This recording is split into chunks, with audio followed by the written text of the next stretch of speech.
Hi friends, welcome to Deepa's kitchen.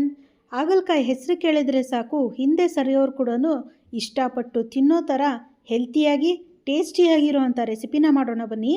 ಉಪ್ಪು ಹುಳಿ ಖಾರ ಸಿಹಿ ಕಹಿ ಒಟ್ಟಿಗೆ ಸೇರಿಸಿ ನಾವು ರುಚಿಯಾಗಿರುವಂಥ ಹಾಗಲಕಾಯಿ ಗೊಜ್ಜನ್ನು ಶುರು ಮಾಡೋಣ.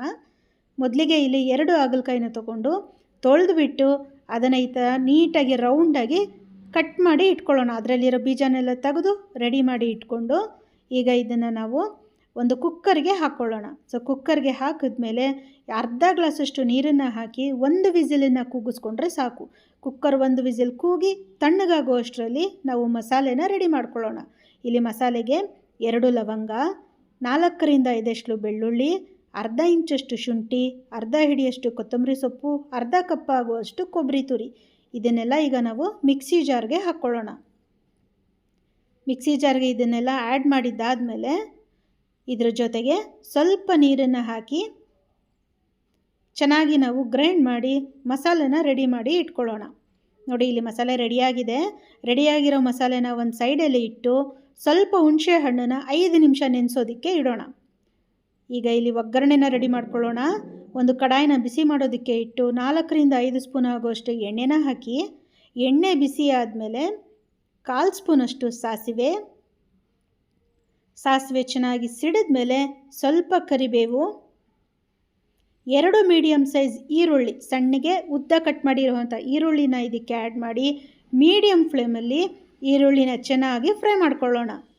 ಈರುಳ್ಳಿ ಇಲ್ಲಿ ಚೆನ್ನಾಗಿ ಫ್ರೈ ಆದಮೇಲೆ ಬೇಯಿಸಿ ಇಟ್ಟಿರುವಂಥ ಹಾಗಲಕಾಯಿನ ಈರುಳ್ಳಿ ಜೊತೆಗೇ ಹಾಕ್ಕೊಳ್ಳೋಣ. ಇಲ್ಲಿ ಈರುಳ್ಳಿ ಜೊತೆಗೆ ಹಾಗಲಕಾಯಿನ ಹಾಕಿ ಇದನ್ನು ಕೂಡ ಸ್ವಲ್ಪ ಮಿಕ್ಸ್ ಮಾಡ್ಕೊಳ್ಳೋಣ. ಈಗ ಇದಕ್ಕೆ ಅರ್ಧ ಸ್ಪೂನ್ ಆಗುವಷ್ಟು ಅರಿಶಿನ, ಆಗಲೇ ನಾವು ರೆಡಿ ಮಾಡಿಟ್ಟಿರೋವಂಥ ಮಸಾಲೆನ ಇದಕ್ಕೆ ಮಿಕ್ಸ್ ಮಾಡ್ಕೊಳ್ಳೋಣ. ಅದೇ ಮಿಕ್ಸಿ ಜಾರ್ಗೆ ಸ್ವಲ್ಪ ನೀರನ್ನು ಹಾಕಿ ಆ ನೀರನ್ನು ಕೂಡ ಇದಕ್ಕೇ ಸೇರಿಸ್ಕೊಳ್ಳಿ.